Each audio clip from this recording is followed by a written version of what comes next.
colher o autógrafo do Elon para deixarem para mais tarde, porque a gente já está atrasado.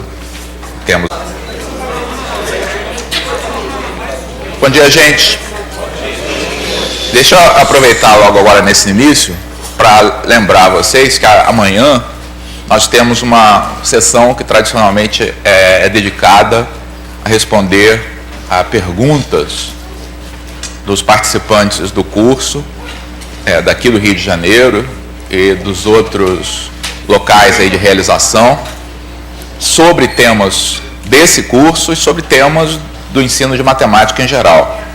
Então, eu peço que o pessoal dos outros estados faça, como sempre, quer dizer, nos envie perguntas via a Maria, via a coordenação do curso, para a gente poder responder amanhã, e que o pessoal aqui do auditório faça a mesma coisa, ou seja, escrevam num pedacinho de papel perguntas ou temas que vocês gostariam de ver discutidos amanhã, tá? Nós agora vamos falar sobre o último tema aqui desse curso, que é a probabilidade.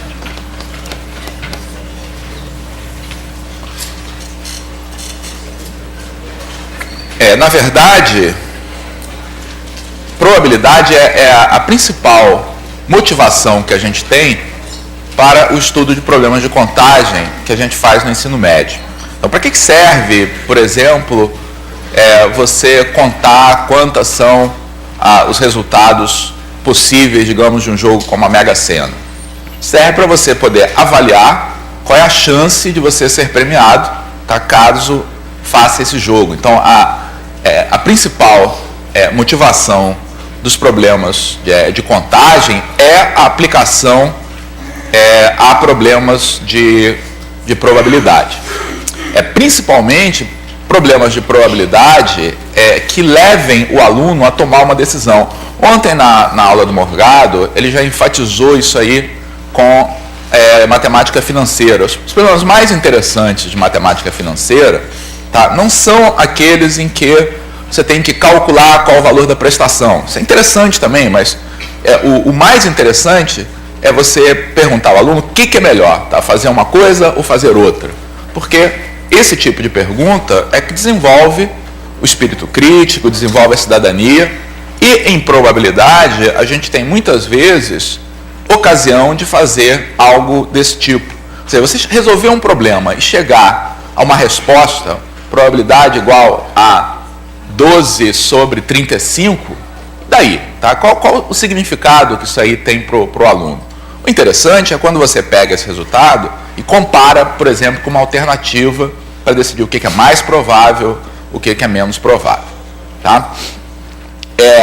Eu falei que probabilidade é a principal motivação para a gente utilizar e desenvolver métodos de contagem, tá? Mas é claro que isso se aplica a um modelo muito particular de probabilidade, que é o modelo equiprovável.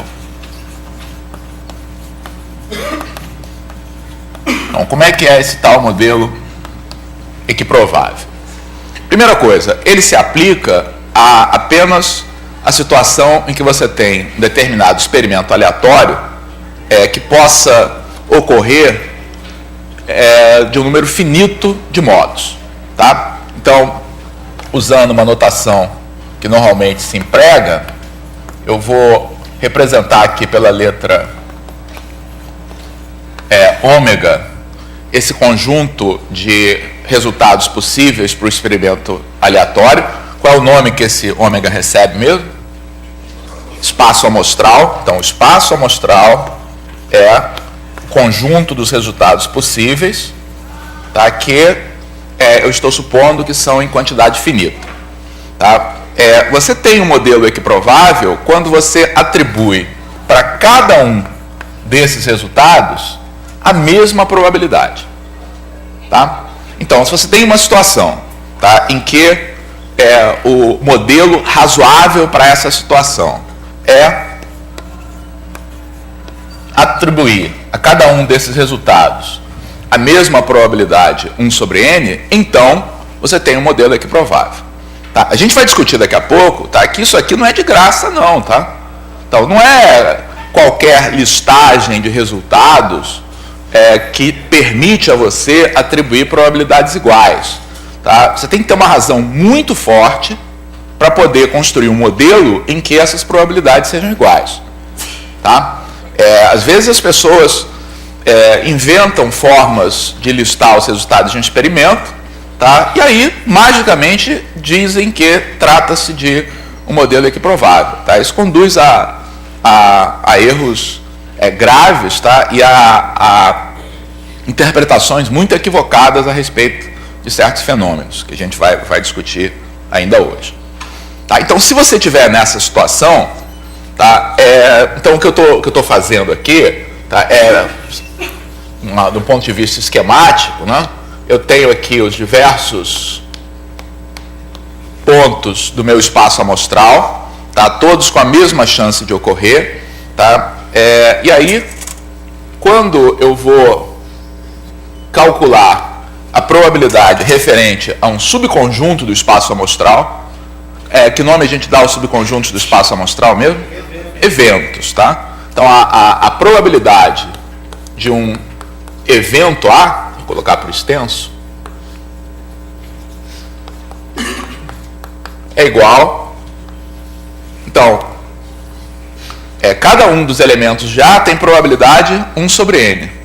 Tá? Então, a probabilidade associada a esse evento vai ser igual ao número de elementos já vezes 1 sobre n, que é igual ao número de elementos já sobre o número de elementos de ômega, que a gente costuma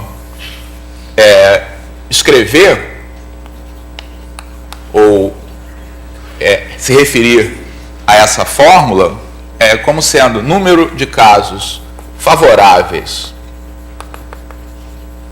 a dividido pelo número de casos possíveis. Então notem que eu estou falando aqui em probabilidade de uma maneira bastante intuitiva, bastante informal, tá? E na verdade essa forma de se trabalhar com probabilidade não precisa ser feita depois que você faz contagem. Tá? O ideal é você entremear as duas coisas. Tá? Na verdade o ideal, e por exemplo os parâmetros curriculares defendem isso, é que desde o ensino fundamental a gente comece a trabalhar com essas ideias de probabilidade equiprovável, tá? Que a gente comece a falar informalmente em chance de ocorrência de determinados eventos, tá? De tal maneira que isso aqui não precisa ser completamente formalizado. Tá? Depois a gente vai ver mais no final da aula de hoje que esse modelo equiprovável não atende a todas as situações. Então, para essas outras situações, a gente precisa formalizar mais a noção de probabilidade. Tá? Mas isso que está aqui pode ser feito de forma bastante informal, acompanhando os problemas de contagem. Ao mesmo tempo que você está fazendo um programa de contagem, tá? Instigando o aluno a avaliar os resultados desses problemas através da avaliação de chances. Né? São coisas mais concretas, mais relacionadas com as aplicações. Tá? Então, um exemplo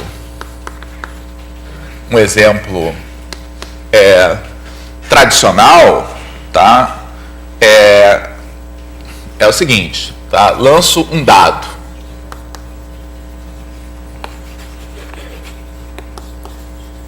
Qual a probabilidade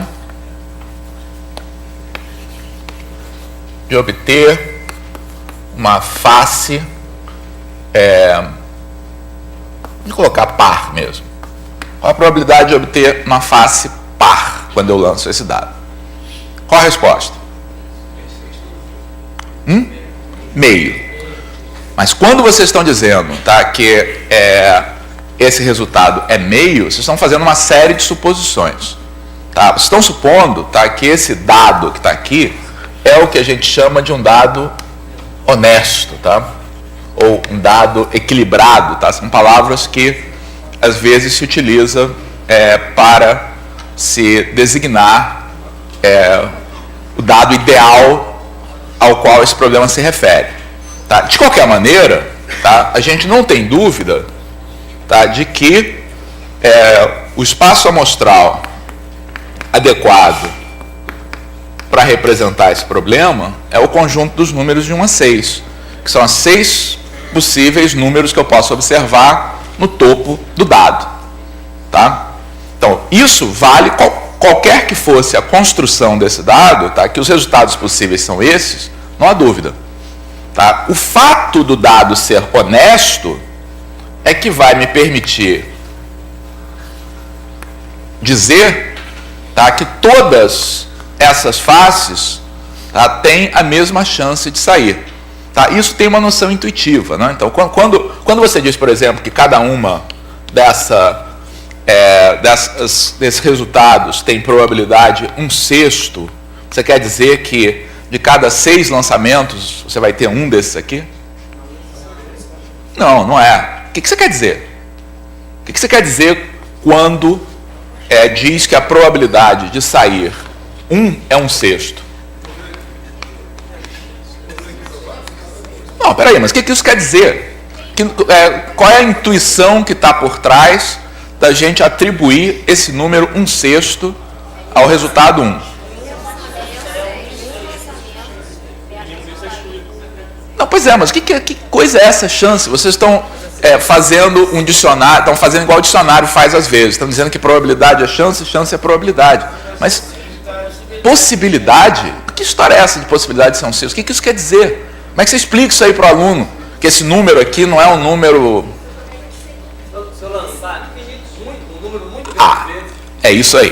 Tá? Então, quando você atribui, tá, uma probabilidade, tá, a um resultado qualquer num experimento aleatório, a um evento qualquer num experimento aleatório, a intuição que está por trás, tá, é a intuição de que se você realiza esse experimento um número muito grande de vezes, tá, a fração de vezes em que você vai observar, tá, cada um desses resultados, tá, vai se aproximar cada vez mais, no limite vai ser igual a esse 1/6 para todos eles. Tá? Então, a ideia intuitiva de probabilidade, tá, é de frequência observada num grande número de realizações. Tá? Então, quando você diz que todas essas probabilidades são iguais a 1/6, você está fazendo uma declaração, tá, de democracia, tá, perfeita, tá, entre esses resultados. Quer dizer que você não tem nenhuma razão para achar que um deles vai sair com mais frequência que os outros. Tá? Isso é uma declaração muito forte. Tá? A única base que você tem para fazer declarações desse tipo é você ter dispositivos de realização de experimento aleatório que são dotados de simetria perfeita. Tá? Então, por exemplo, aqui eu tenho um dado. Tá? Então, está implícito aqui nesse problema, naquela palavra honesto ali, que esse dado, primeiro, ele é geometricamente perfeito, quer dizer, ele tem a forma, tá, de um poliedro regular, de um cubo. Tá? Segundo, basta isso? Basta ele ter a forma de um cubo que resolveu todos os meus problemas? Não, ele precisa ser, que mais? O peso dele tem que ser distribuído de forma homogênea ou pelo menos simétrica. Tá? Então, com essas propriedades, você olha, realmente vale para esse cubo, tá, essa simetria perfeita e, portanto, cada um desses resultados, tá, é tão provável de sair quanto os demais, portanto, eu tenho uma boa razão para usar um modelo equiprovável. Tá? Suponhamos que você vá lá e modifique isso um pouco. Tá? No lugar de ter um cubo perfeito, você vai lá e fabrica ele com defeito, de tal maneira que essas arestas aqui valem 1, mas essa vale 1,1. Dá para usar um modelo equiprovável aqui? Claro que não. E qual vai ser a probabilidade aqui de cada face? Diferente. Qual vai ser? Resposta, não tenho a menor ideia. Tá? A única coisa que eu digo é, modelo equiprovável aqui não se aplica. Tá? Então, para esse tipo de situação, você tem que usar modelos probabilísticos mais gerais, tá? E normalmente são construídos com auxílio da estatística. Então, se você tiver um dado como esse, só tem um jeito. fabrica esse dado, tá? Coloca, de preferência, os alunos aí para jogar esses dados aqui um número muito grande de vezes, tá? Coleciona a estatística, aí constrói um modelo razoável para ele. Tá? Equiprovável não pode ser. Só pode usar modelo equiprovável quando tem simetria perfeita. Exemplos de situações em que tem simetria perfeita. Poliedros regulares. Tá? Não é só o dado, não. Né? Quem é fã de RPG, etc., tem uns dados que são, né, não hexaédricos. Né? Tem dados dodecaédricos, por exemplo. Todos os poliedros regulares podem ser usados para isso, mas de preferência aqueles que têm pares de faces paralelas. Né? O tetraedro, por exemplo, não é muito bom, porque cai apoiado e você vai brigar para descobrir qual é a face que saiu. É bom daqueles que têm pares de faces paralelas, que são todos os demais. Que mais? Outros dispositivos aí para gerar modelos equiprováveis. Moeda. Qualquer moeda? Não. O que a gente supõe, tá, é que a moeda é fabricada de tal maneira que a gente possa supor que ela é simétrica. Tá? Mais uma vez, se você fizer uma moeda que seja feita com uma camada de um metal, outra camada de outro metal, de densidades diferentes, tá? Esse modelo não se aplica. Cartas de baralho. A suposição, é claro que o baralho não é marcado, ou seja, quando você sorteia uma carta, elas são idênticas, aparentemente, para quem vai fazer esse sorteio. Bolas em urnas. Mais uma vez, é necessário que as bolas tenham o mesmo tamanho, sejam fabricadas do mesmo material, tenham a mesma rugosidade, porque se umas forem mais escorregadias que as outras, possivelmente, se for um desses dispositivos igual de loteria, vai sair. Então, a gente só pode, tá? Só pode usar modelos equiprováveis, tá? Quando tem garantia, tá? De que os resultados que a gente tem a mesma chance de sair devido a alguma forma de simetria. Tá bom? Agora, as pessoas se esquecem disso com facilidade. Vamos ver um outro exemplo?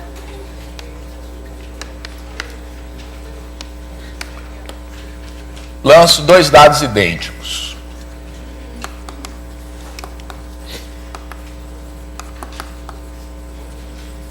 Qual a probabilidade de dar soma 6. E eu vou resolver esse problema de 3 modos diferentes. Tá? Eu já vi gente resolvendo esse problema de 3 modos diferentes mesmo. Tá? Primeira solução.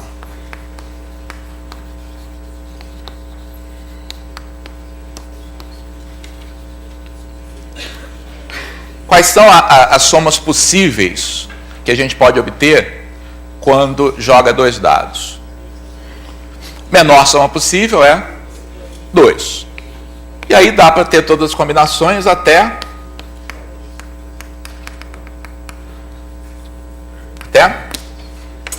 12. Tá? Todos esses casos podem acontecer. Tá? Quantos elementos tem esse conjunto? De 2 a 12, quantos são? 11. Então, eu tenho 11 casos possíveis. Tá? Logo, a probabilidade de sair 6 é 1/11. Tá? Eu listei todas as possibilidades. Tá? Quando eu jogo esses 2 dados, o resultado pode ser qualquer número, tá? De 2 a 12. Está errado isso? Não. Essas são as possibilidades para essa soma. São 11 casos. 6 é um desses casos, probabilidade 1/11. Que tal? Boa ou ruim essa solução? Ou razoável? Ou meio ponto? Vale o que essa solução aqui? Quanto vale essa solução aqui? Não vale nada. Tá? Não vale nada, tá? Porque o que não vale nada não é essa primeira parte aqui. Tá? O que não vale nada é essa parte aqui. Tá? Porque tá, você está me dizendo, tá, sem qualquer razão fundamentada no argumento de simetria, tá, que a chance de todos esses resultados é a mesma. Tá? E não sou eu que tenho que dizer por que é diferente, não. Tá? Quem propõe um modelo equiprovável é que tem que defender esse modelo equiprovável por uma razão de simetria. Mas nada aqui, a nossa intuição já desconfia disso. Né? A nossa intuição desconfia que sair um resultado como 12, por exemplo, tá? É mais difícil do que sair um resultado aqui no meio, porque 12 só pode sair se sair 6 e 6. Tá? Enquanto o resultado como 6 pode sair com várias combinações. Tá? Oi? Não, dois dados idênticos, dois dados honestos idênticos. Claro, está implícito aqui, tá? Porque se o dado não for honesto, a gente nem começa a discutir, porque não tem nenhuma possibilidade de atacar o problema. Ambos são honestos, mas são idênticos. Muito bem. Segunda solução. Eu vou colocar a segunda e a terceira lado a lado, que eu vou pedir para vocês me dizerem qual das duas está certa, tá? Então, essa aqui a gente já jogou fora, tá? Então, na segunda solução, tá? Eu vou contar os casos possíveis do seguinte modo, tá? Eu tenho dois dados, tá? Então, o primeiro dado pode sair, tá? Com resultados de 1 a 6, tá? O segundo dado também pode sair resultado de 1 a 6, tá? Então, o número de casos possíveis é 6 vezes 6, que é igual a 36, tá? E o número de casos favoráveis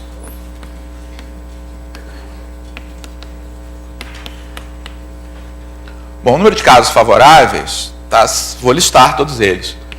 Pode dar 1 no primeiro, 5 no segundo. Pode dar 2 e 3. 2 e 4.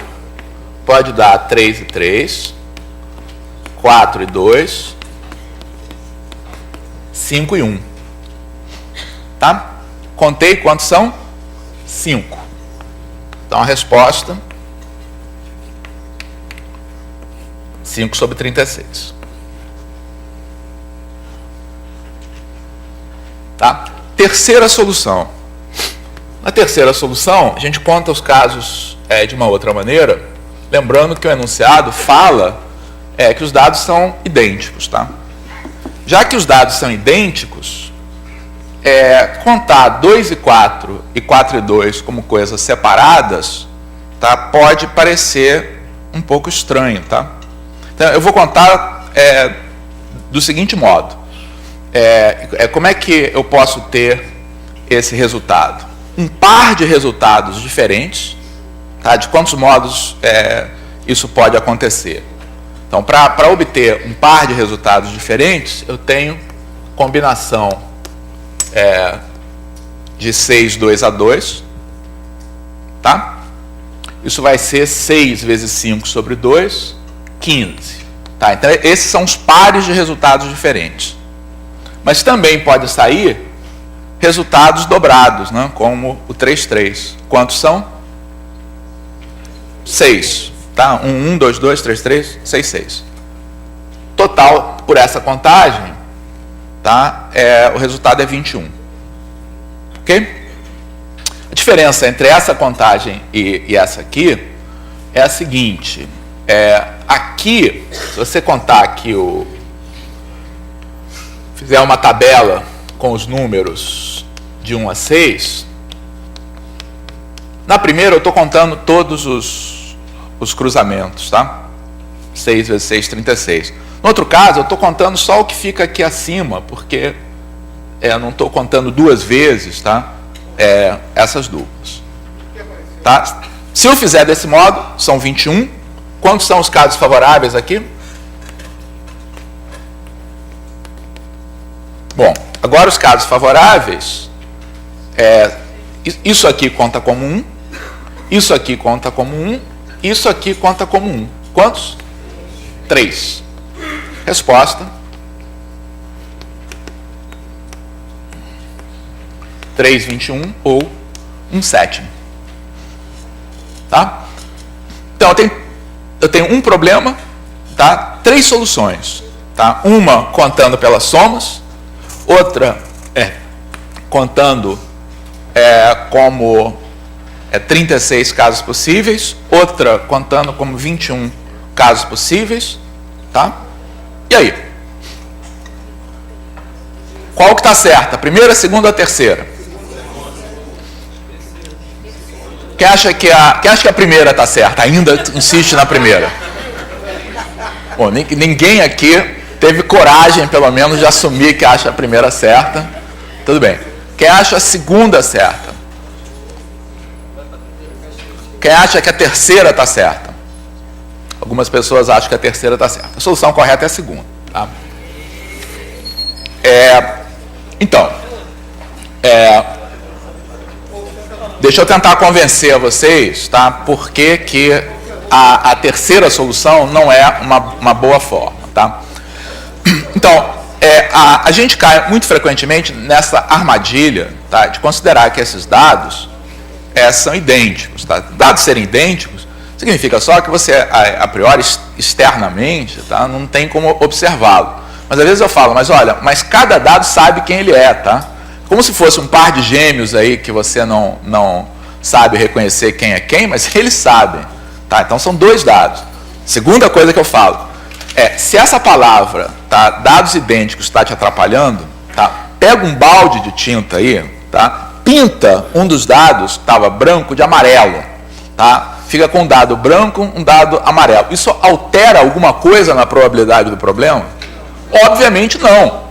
Tá? Você ter os dois dados de mesma cor, tá? Ou dois dados de cores diferentes, não altera a probabilidade do problema. O fato de você fazer uma marquinha visual que te permita identificar os dados, obviamente não altera. Tá? Então a gente não precisa se prender a essa questão de que eles são idênticos. Tá? Bom, quando eu considero que são dois dados distintos, tá? É fácil a gente entender e defender essa solução. Tá? Eu tenho dois dados, tá? O primeiro dado tem 6 possibilidades, tá? Para ter, tá? E qualquer que seja o resultado que o primeiro tem, o segundo também tem 6 possibilidades de igual chance. Então, uma coisa que eu gosto sempre também de frisar é que objetos inanimados, tá? Não têm memória ou poder de comunicação. Não tem essa história, o meu colega ali saiu 6, não vou sair 6 não, porque meu colega já gastou. Não tem isso, tá? Qualquer que seja o resultado do primeiro dado, as chances do segundo continuam igualmente distribuídas. Tá? Então, todas essas combinações de resultados, tá? Obtidas com 6 resultados do primeiro, 6 resultados do segundo, que são 36, são igualmente prováveis. Tá? Então, o que faz esse meu espaço ser equiprovável é que ele é produzido através de 2 objetos, tá? Que nós já discutimos aqui, geram um espaço equiprovável. Ok? Então, essas 36 possibilidades têm a mesma chance de ocorrer. Tá? O caso em que ocorre soma 6 compreende 5 delas, então essa probabilidade é 5 sobre 36, então essa solução está perfeita. Tá? Bom, isso naturalmente me diz que a outra está errada. Tá? Agora, onde é que está o erro dessa solução? Está errado eu contar esses casos possíveis como sendo 21? Não, 6 são, esses aqui são distintos, esse aqui são repetidos. Então, tem 15 pares de resultados diferentes, mais 6 pares de resultados iguais. Tá? Não é equiprovável. Tá? Se você quiser adotar esse espaço amostral, você até pode, tá? O erro está em você supor que quando a gente resolve esses problemas todos, tá? A gente sempre diz que os casos possíveis, tá implícito aqui que a gente está considerando que esses casos são equiprováveis. Então, quando você escreve aqui casos possíveis, você quer dizer que eles são equiprováveis. Isso está errado. Está errado porque a probabilidade, a chance de você tirar um 4 e um 2, tá, é 2 vezes maior do que a chance de você tirar 3 e 3. Porque 3 e 3 só tem um jeito de sair. E 4 e 2 tem 2 jeitos de sair. Tá? Sai 4 naquele dado que você fez uma marquinha ali e 2 no outro. Tá? Ou sai 2 naquele que você fez uma marquinha e 4 no outro. Tá? Então, esse essa solução está errada porque esses resultados não são equiprováveis. Tá? Então, isso aqui está errado também, a solução correta é essa. Tá? Eu acho que uma das coisas mais importantes, tá, que a gente tem que fazer com probabilidade na escola, tá, é desenvolver esse espírito crítico aí nos alunos para ajudá-los a identificar situações em que se tem coisas equiprováveis, tá, e onde não se tem coisas equiprováveis. Vou fazer mais uma pergunta aqui para vocês.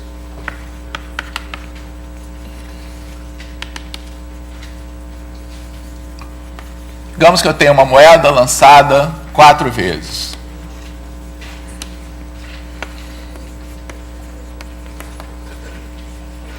O que é mais provável?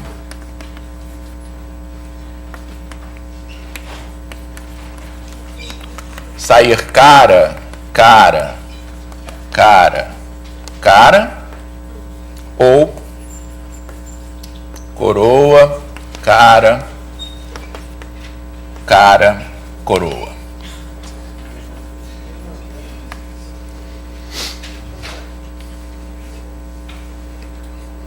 Qual dessas duas sequências de resultado, tá? Uma é que eu tenho 4 caras seguidas, maior coincidência, tá? E a outra em que eu tenho uma coroa, uma cara, uma coroa, tá? Qual das duas tem a maior chance de sair?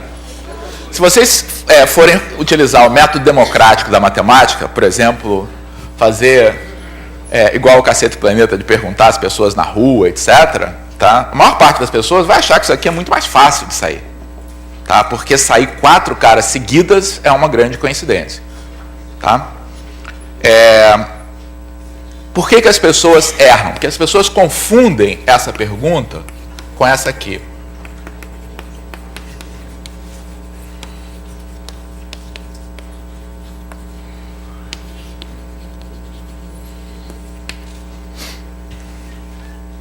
O que é mais fácil? Sair 4 caras ou sair 2 caras e 2 coroas? Pois é, essas perguntas são diferentes, mas as pessoas confundem na cabeça delas essas duas perguntas, tá? Então, aqui é muito mais fácil sair 2 caras e 2 coroas, tá? E a maneira aí da gente calcular, tá, é usando o fato, tá, de que todas essas sequências são igualmente prováveis. Então, como é que a gente resolve, tá, esse problema? Como é que a gente calcula essas duas probabilidades aqui? Ora,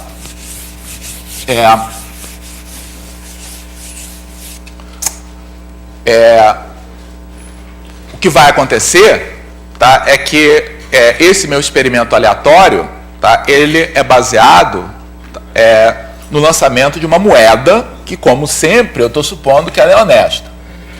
Isso quer dizer que da primeira vez que eu lanço, eu tenho a mesma chance de tirar cara ou coroa, tá? Aí vou lançar de novo, tá? Então, como a moeda não tem memória, tá? Nenhum objeto inanimado tem memória, ela já esqueceu se saiu cara ou coroa, ou seja, é irrelevante o que saiu antes, tá? Então, da segunda vez, você tem outra vez 2 possibilidades, e a moeda não tem o menor senso de tentar equilibrar, tá? Então, cada uma dessas 4 sequências aqui, cara, cara, cara, coroa, coroa, cara, coroa, coroa, todas elas têm a mesma chance de ocorrer. E assim por diante, tá? Então, o espaço amostral adequado para resolver esse problema, tá, é o espaço de todas as sequências possíveis que você pode obter lançando a moeda 4 vezes. Tá? Esse espaço é um espaço equiprovável. Tá? E aí, essa sequência em particular e essa outra sequência em particular, tá, são 2 pontinhos desse espaço equiprovável. Tá? Então, qualquer resolução desse problema passa pelo fato, tá, da gente ter uma ideia bem forte tá, de que essas sequências têm a mesma chance de ocorrer. Tá? E agora a gente pode resolver esses dois problemas, tá? Porque para ambas as probabilidades aí do item B, qual é o número de casos possíveis?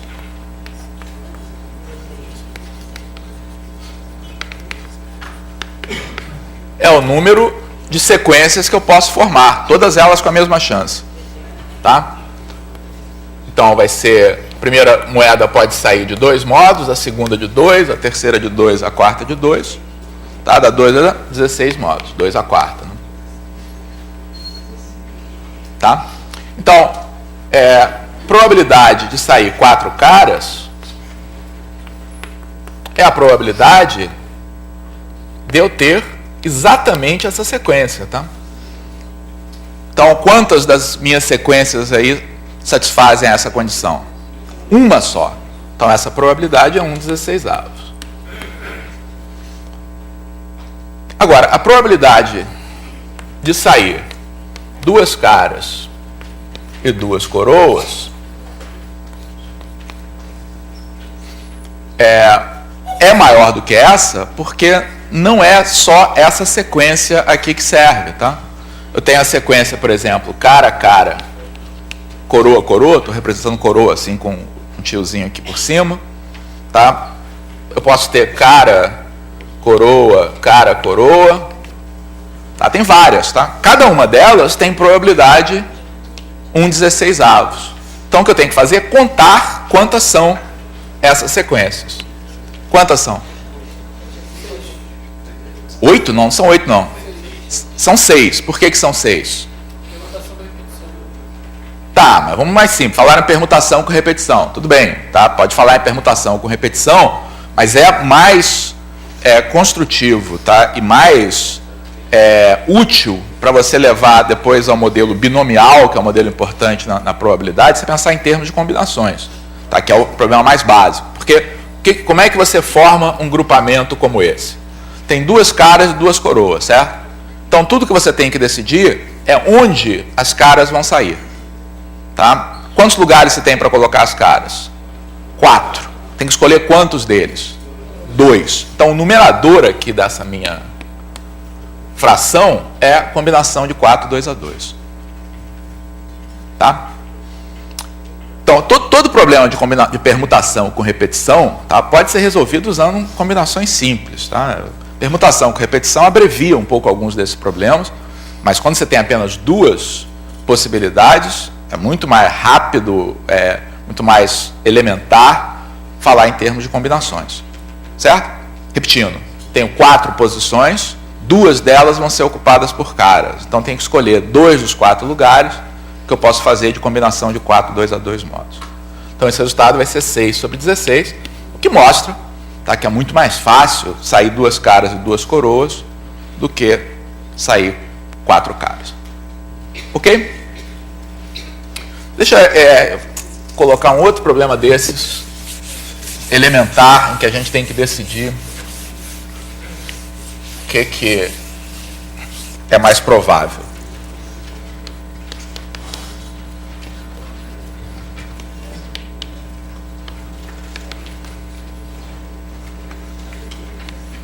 Digamos que um aluno de uma turma organiza uma rifa.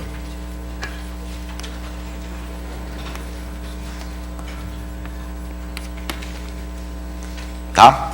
E aí eu tenho a seguinte situação. 15 alunos compram um bilhete da rifa. 10 compram 2 bilhetes. 5 compram 3 bilhetes. E aqui estão todos os bilhetes vendidos, estão aqui, tá? Houve alunos que compraram um bilhete, houve alunos que compraram 2, houve alunos que compraram 3 bilhetes. A pergunta é mais provável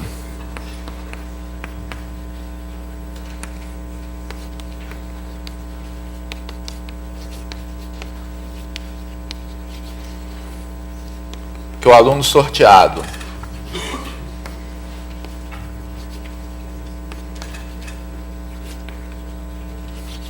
tenha comprado 1, 2 ou 3 bilhetes?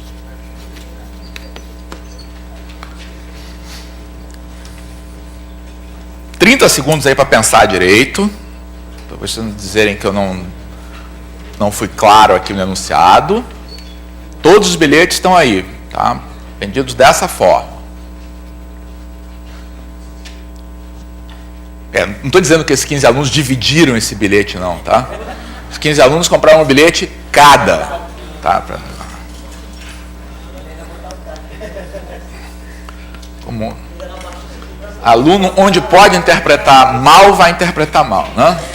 Então, ó, pronto. Melhor falar mais do que deixar margem para ambiguidade.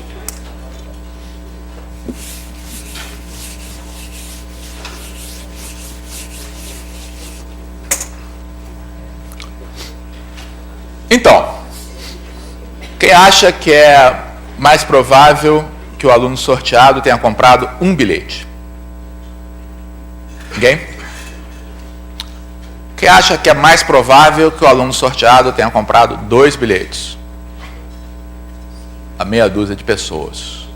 Quem acha que é mais provável que o aluno sorteado tenha comprado 3 bilhetes? Ué?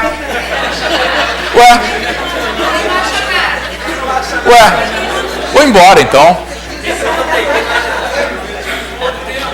Vou embora. Não é possível aí que vocês não tenham opinião. Ó, vou perguntar de novo, tá? Agora é obrigatório aderir, tá, a uma das 3 facções. Tem que ser de uma das facções aqui, não tem jeito, tá? Então, quem é que acha que é mais provável que o aluno tenha comprado um bilhete? Agora apareceram alguns candidatos aqui para 1. Quem acha que é mais provável que o aluno tenha comprado 2 bilhetes? Apareceu mais gente aqui para o 2. Quem acha que é mais provável que o aluno tenha comprado 3 bilhetes? Apareceram algumas pessoas também. Tá, então esse é um problema completamente elementar, tá? A gente está falando aqui com um público qualificado, tá? Público de professores que ensinam o assunto, e mesmo assim não houve unanimidade, tá? Não houve consenso, tá? Por quê? Porque as pessoas têm dificuldade, num problema como esse, tá? De entender o que é relevante para a comparação, tá, dessas probabilidades. Tá? Eu sei por que a resposta certa é 2 bilhetes. Tá? Agora, eu sei, tá, por que quem respondeu um bilhete, respondeu um bilhete. Que leu esses números aqui, ó. 15, 10 e 5. Aí compararam esses números. Tem mais aluno comprando um bilhete do que 2 e 3. Então, é mais provável, tá, que tenha sido isso. Então, quem leu esses números respondeu dessa forma. O pessoal que respondeu 3 bilhetes, olhou esses outros números aqui, ó. Teve gente que comprou um bilhete, teve gente que comprou 2 bilhetes, teve gente que comprou 3 bilhetes. Tá? Então, alguém que compre 3 bilhetes tem mais chance de ganhar do que alguém que compra 1 ou 2. Tá certo ou errado? Tá certo ou errado? Certíssimo. Tá? Se tem 2 alunos aqui, estou comparando 2 alunos aqui. Fulaninho comprou 3 bilhetes. Fulaninho comprou 2 bilhetes, o que comprou 3 tem mais chance de ser sorteado. Claro. Tá? Mas isso é quando você compara 2 pessoas. Tá? A maneira correta de olhar o problema, tá, é observar que o espaço amostral que é relevante aqui não é o espaço amostral dos alunos. Tá? O espaço amostral que é relevante aqui é o espaço amostral dos bilhetes. Tá? O processo de sorteio é que todos os bilhetes têm a mesma chance de serem sorteados. Tá? E esse meu espaço dos bilhetes ele é dividido em 3 partes. Você pegar todos os alunos que compraram um bilhete, eles juntos tem 15. Se você pegar todos os alunos que compraram 2 bilhetes, eles juntos têm 20. Se você pegar todos os alunos que compraram 3 bilhetes, eles juntos têm quantos bilhetes? 15. Então, a qual dessas coleções é mais provável que o bilhete sorteado tenha caído? Nessa aqui. Tá? Então, se você sortear um aluno, tá, é mais provável para esse problema, tá, que ele tenha comprado 2 bilhetes, tá, e não 1 e não 3. Ok? Então, vejam, eu gosto desse problema, porque ele é um problema de conceito puro. Tá? Não tem técnica de contagem. Então, a gente pode fazer muita coisa com probabilidade, tá, com conhecimentos de contagem assim, bem elementares. Tá? E o mais importante, de fato, é isso, é a gente desenvolver, tá, esse tipo de intuição, até para não ser enganado nas diversas situações, tá, de fazer as escolhas aí da maneira mais racional possível. Muito bem, eu falei no início que a teoria da probabilidade, tá, ela funciona para situações mais gerais do que nos problemas equiprováveis. Tá? Então, há muitas situações que não são modeladas por um conjunto finito de possibilidades, todas com a mesma chance de ocorrer. Tá? Isso se reflete nos problemas, porque se vocês observarem todos os problemas que a gente fez até agora, em nenhum enunciado foram atribuídas probabilidades. Tá? Então, o enunciado, a gente retirava a probabilidade através de algum modelo equiprovável que a gente descobria nesses problemas.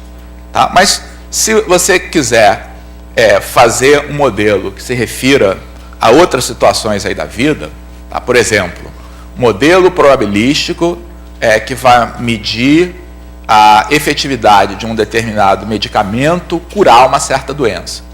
Tá? Você pode falar coisas tipo a probabilidade, tá, de uma pessoa que tem essa doença ser curada por esse medicamento é 37%. Tá? O que isso quer dizer? Quer dizer que tem 100 possibilidades, das quais 37 são favoráveis? Não. Tá?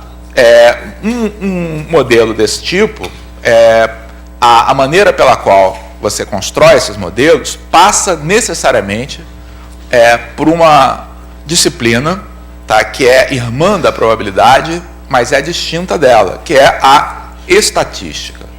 Então, a estatística é a ciência, tá, que faz o meio de campo entre amostras que você observa no mundo real para modelos probabilísticos que você vai construir, tá, a partir dessas situações.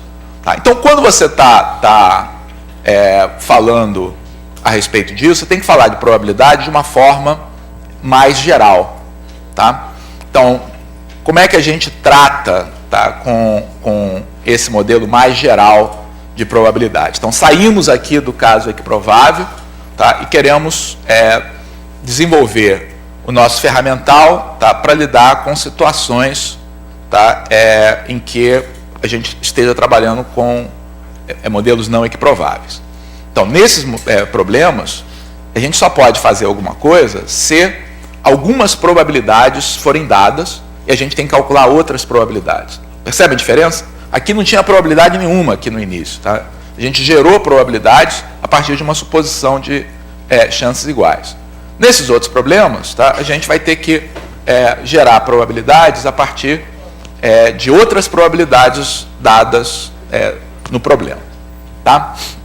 Então, eu não vou entrar muito em detalhes, tá? Mas normalmente, e isso tem aí no livro, a gente constrói uma teoria probabilística mais geral, primeiro, atribuindo probabilidades diretamente a eventos do espaço amostral, tá? Que são subconjuntos do espaço amostral. No caso aí que a gente estuda na escola, você pode atribuir probabilidade a todos os subconjuntos do espaço amostral. Há situações mais complicadas em que isso não pode ser feito, mas está fora aqui do que a gente pode discutir aqui no curso. Então, os modelos que a gente explica na escola é que probabilidade, tá, é visto como uma função, tá, que mapeia o conjunto de todos os eventos, subconjuntos do espaço amostral, tá, em R. De tal maneira que determinadas propriedades sejam satisfeitas. Tá? Então, normalmente a gente escolhe como as propriedades que essa P deve ter as seguintes. Primeiro, a probabilidade de qualquer evento é um número entre 0 e 1. Tá?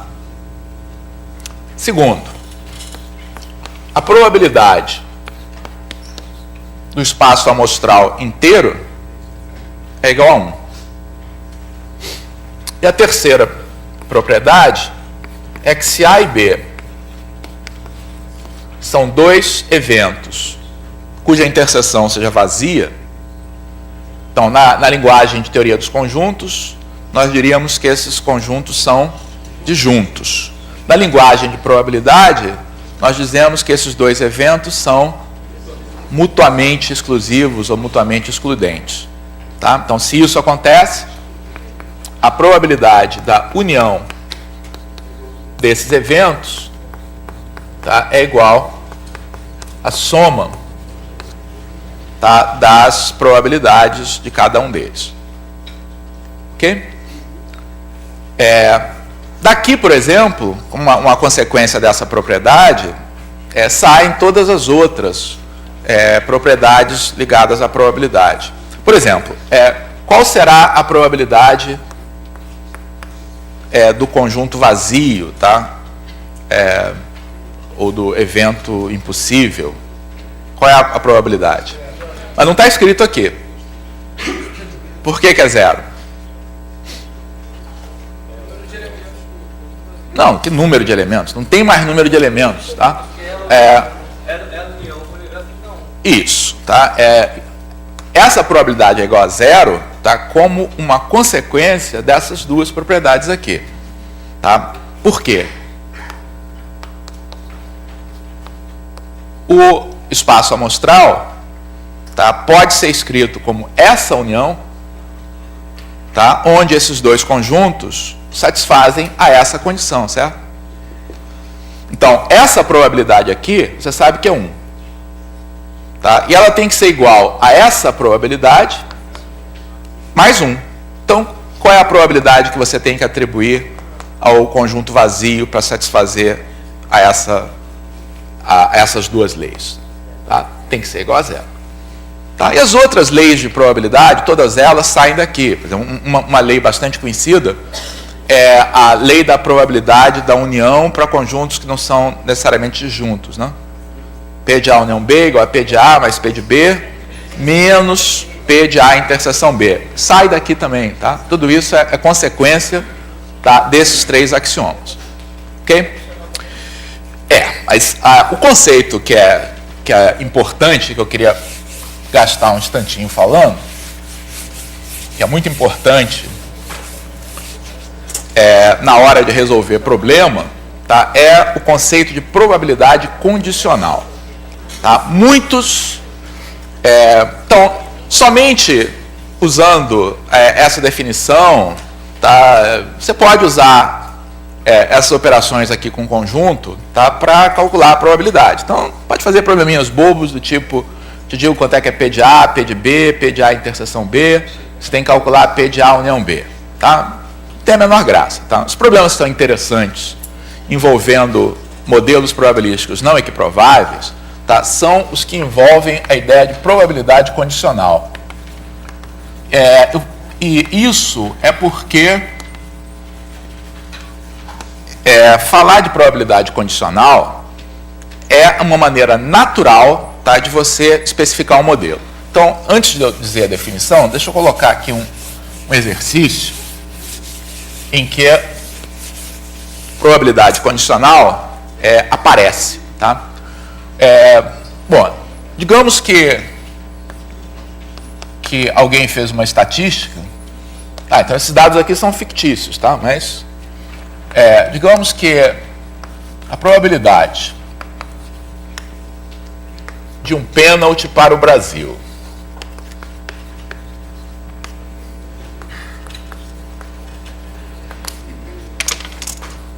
ser batido pelo Ronaldinho Gaúcho é 60%.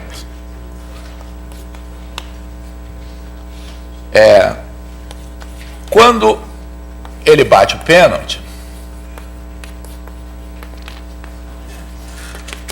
a chance de fazer o gol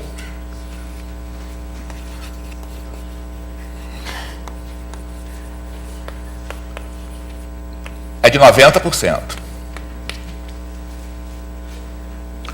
Quando ele não bate, quem sabe é o Wagner Love que bate, por exemplo,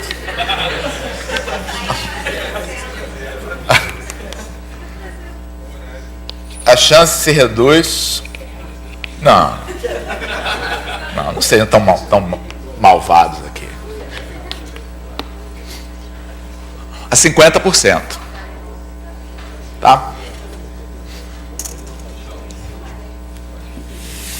Então, digamos agora o seguinte.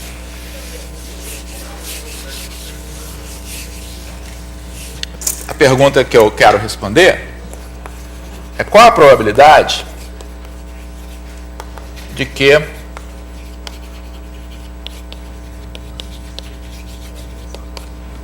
um pênalti para o Brasil resulte em gol.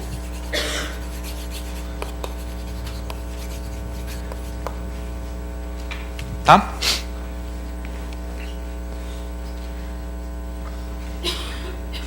Entendido? Então, eu fiz estatísticas, tá? Essas estatísticas me levaram a construir esse modelo. Tá? Primeiro eu descobri que 60% dos pênaltis para o Brasil são batidos pelo Ronaldinho Gaúcho, tá? Os outros não. Aí levei em conta todos os pênaltis batidos pelo Ronaldinho Gaúcho e vi que neles a taxa de conversão é de 90%. Tá? Peguei os demais pênaltis e vi que aí cai para 50% que são convertidos. Tá? E aí eu quero saber qual é a probabilidade de, havendo um pênalti para o Brasil, ele ser convertido em gol. Tá? Então, para resolver esse problema, isso que está aqui não basta. Tá? As probabilidades que estão sendo dadas aqui nesse problema, então quais são os eventos relevantes, tá, para esse nosso problema? Quais são os eventos relevantes aqui? Um evento é Ronaldinho bate. Então, esse evento, tá, é um dos eventos para os quais eu até sei qual é a probabilidade dele. Né? Qual é a probabilidade desse aqui? Essa probabilidade é igual a 0,6, tá? Dado aqui do problema. Tá? O outro evento que é relevante aqui é o evento B. É gol. Não, mas ele não bateu, o complementar dele, a probabilidade é 0,4. Tá? Trivial. Tá? Mas o evento que me interessa aqui é gol. Tá? E, na verdade, essa é a minha pergunta. Tá? Eu quero saber qual é a probabilidade de que seja marcado um gol. Tá? Então, a probabilidade aqui de A é dada aqui nessa informação, tá? E aparece aqui uma outra probabilidade, tá? Que é a chave para resolver esse problema. Essa probabilidade que é dada aqui é uma probabilidade condicional. Tá?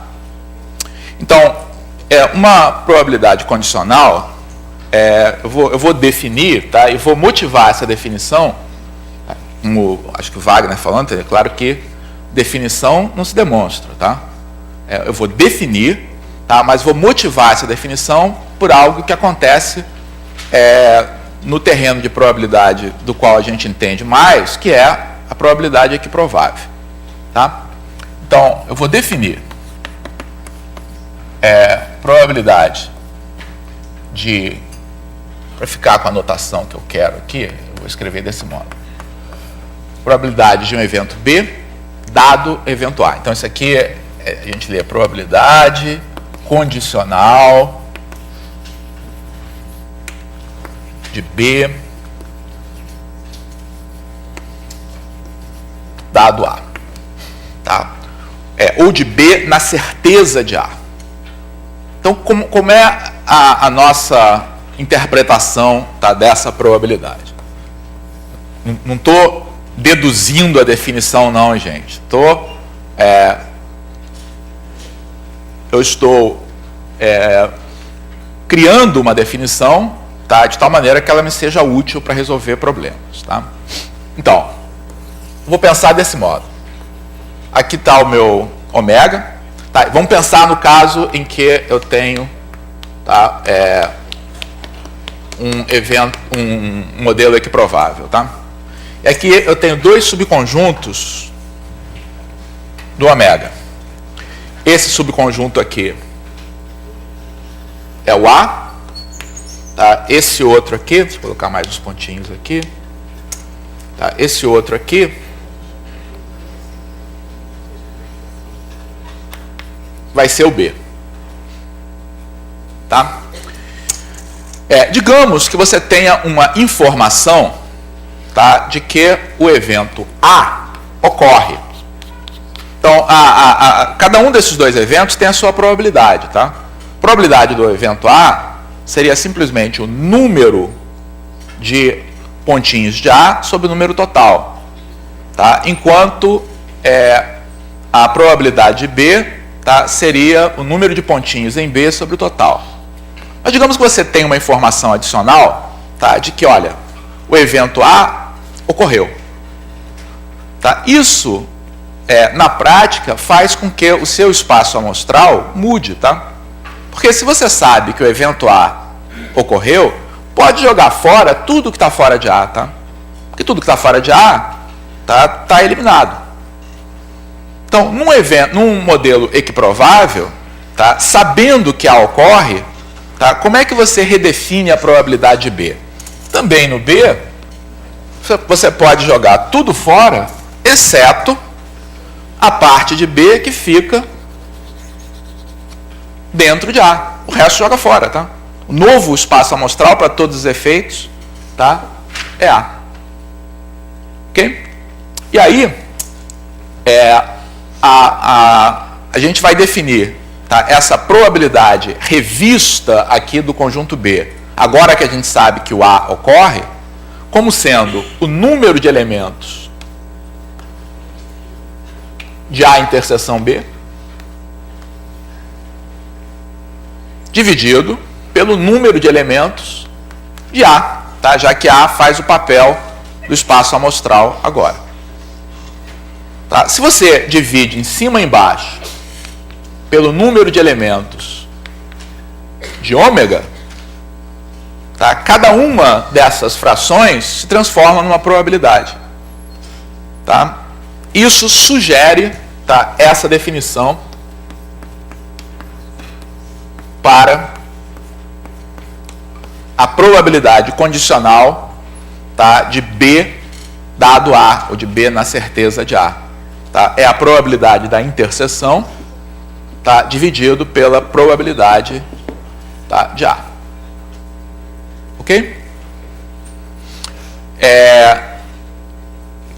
Essa expressão que está aqui, muitas vezes ela é útil nessa forma, tá? Porque ela nos dá uma forma para você calcular a probabilidade da interseção quando você sabe a probabilidade de um dos eventos e a probabilidade do outro, dado esse evento.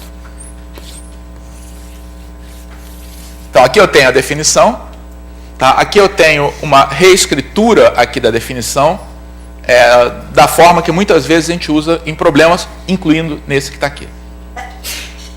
Tá?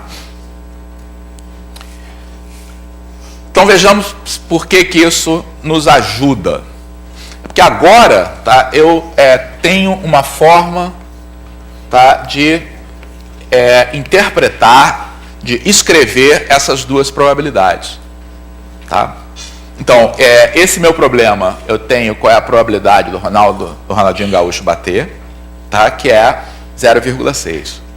Tá? Me diz o que esse 0,9 aqui representa nesse problema.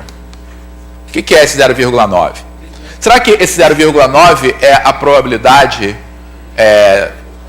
de ser gol? Não. É a probabilidade de ser gol, sim, mas na situação em que eu sei que o batedor foi o Ronaldinho. Tá? Então, isso aqui é uma probabilidade condicional. Tá? Isso aqui é a probabilidade de gol dado que o Ronaldinho bateu. Portanto, é a probabilidade de B dado A. Nessa nossa anotação. Ok? E o 0,5? O que é o 0,5? Também é uma probabilidade condicional? Também é a probabilidade de gol, dado que? Dado que não foi, tá, o Ronaldinho que bateu. Todos os outros estão... Vou colocar não Ronaldinho Gaúcho. Em termos mais formais, a gente representaria isso aqui por probabilidade de B, dado o complementar desse evento A. Tá? Eu nem tenho certeza qual é a notação que a gente usa, barra. Porque às vezes usa isso aqui, às vezes um Czinho por cima. Tá? Então, a probabilidade de B dado a barra. Então, a barra é o complementar de A, tá? Ou seja, o evento amostral menos A. Tá? Isso é igual a 0,5. Ok?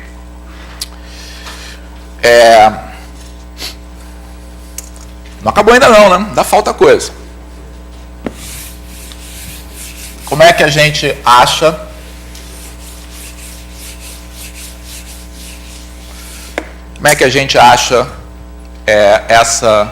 essa probabilidade do Brasil converter? Você quer saber qual a probabilidade, tá, de ser gol, né? Essa parece difícil da gente calcular imediatamente, tá? Mas essa é fácil.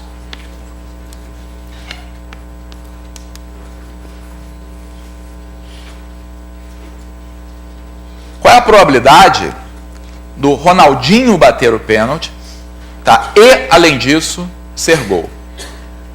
Então, quando eu falo algo desse tipo, tá? Eu estou falando a probabilidade da interseção, tá, dos eventos A e B. Tá? Ao mesmo tempo acontece do Ronaldinho bater e de ter sido convertido gol. Tá? Então, essa probabilidade eu sei calcular. Como?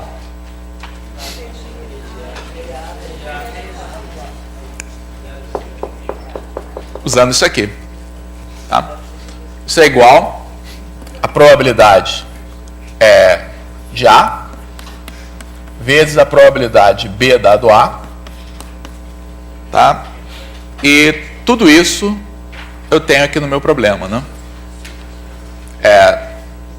0,6 vezes 0,9,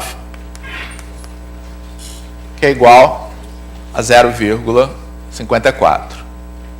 Certo? Essa é a minha resposta? Não, porque eu só estou contando aqueles casos em que o Ronaldinho bate. Pode acontecer também do Ronaldinho não bate e é gol. Então, quais são os casos em que, dentre todos os pênaltis, acontecem essas duas coisas? Tá? Ele não é batido pelo Ronaldinho e ainda assim resulta em gol. Tá? Então, a notação para isso aqui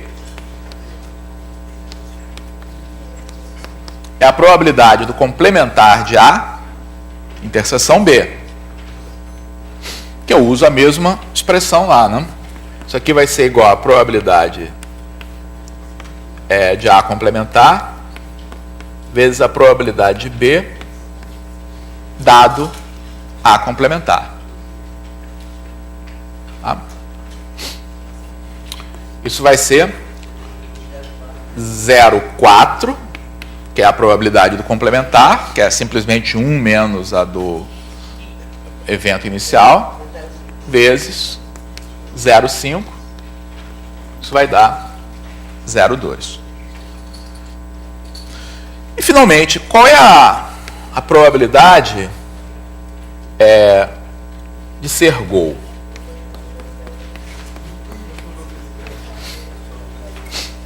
Então, note que a probabilidade B, tá, pode ser escrita desse modo. B é A interseção B, união A barra interseção B. Estou usando esse fato aqui. Ó. Se eu tenho um conjunto B, tá, e aqui eu tenho um certo conjunto A. Eu sempre posso dividir o conjunto B, tá, como a união disjunta da parte comum entre A e B com a parte comum entre B e o complementar de A, o que está fora. Ou seja, eu estou dividindo o conjunto B na parte que está dentro de A e na parte que está fora de A. Tá? Essa união é uma união disjunta. Tá? Portanto, eu posso somar essas probabilidades.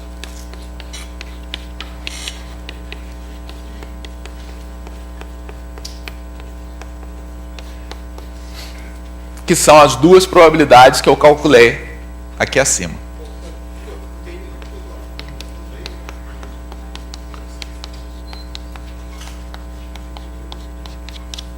Que vai nos dar 0,74.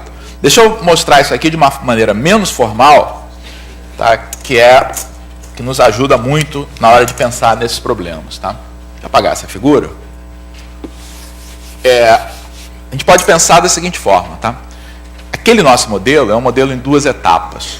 Tá? Em que a primeira informação é se o Ronaldinho bate, tá, ou não bate. Para cada uma dessas situações, o resultado pode ser gol ou pode não ser. Então, nota como é que é parecido com a situação que a gente fez lá das moedas. Tá?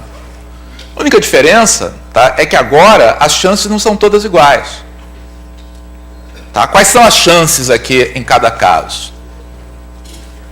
Então, do Ronaldinho bater, 0,6, 0,4. Então, em 60% dos casos ele bate, em 40% não. Agora, desses 60% dos casos, tá, eles também não se dividem mais igualmente. Tá? Porque em 90% é gol, em 10% não é. Já se ele não bater, é meio a meio. Então, quando você quer calcular qual é a probabilidade de ser gol, gol acontece aqui e acontece aqui. Então, qual é como é que você descobre qual é a probabilidade total? Tá? Na verdade, isso aí tem formalmente, na teoria das probabilidades, existe um teorema que é chamado teorema da probabilidade total, tá? Que formaliza isso que a gente está fazendo aqui. Não é Bayes, não. Teorema da probabilidade total. Bayes é outra coisa. Como é que você calcula essa probabilidade? Então, quando é que isso aqui acontece?